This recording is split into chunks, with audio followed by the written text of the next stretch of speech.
بسم اللہ الرحمن الرحیم۔ بندوں کے حقوق کے بارے میں اللہ تعالیٰ کے احکامات۔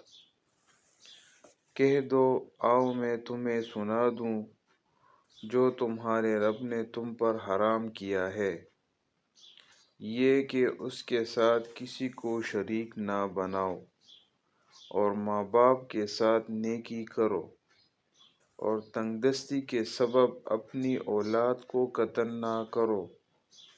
ہم تمہیں اور انہیں رزق دیں گے، اور بے حیائی کے ظاہر اور پوشیدہ کاموں کے قریب نہ جاؤ، اور ناحق کسی جان کو قتل نہ کرو جس کا قتل اللہ نے حرام کیا ہے۔ تمہیں یہ حکم دیا ہے تاکہ تم سمجھ جاؤ، اور سوائے کسی بہتر طریقے کے یتیم کے مال کے پاس نہ جاؤ یہاں تک کہ وہ اپنی جوانی کو پہنچے، اور ناپ اور تول کو انصاف سے پورا کرو۔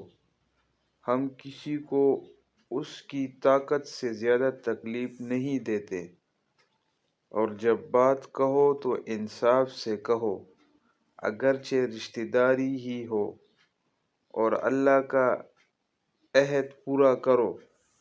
تمہیں یہ حکم دیا ہے تاکہ تم نصیحت حاصل کرو، اور بے شک یہی میرا سیدھا راستہ ہے، سو اسی کا اتباع کرو، اور دوسرے راستوں پر مت چلو، وہ تمہیں اللہ کے راستے سے ہٹا دیں گے۔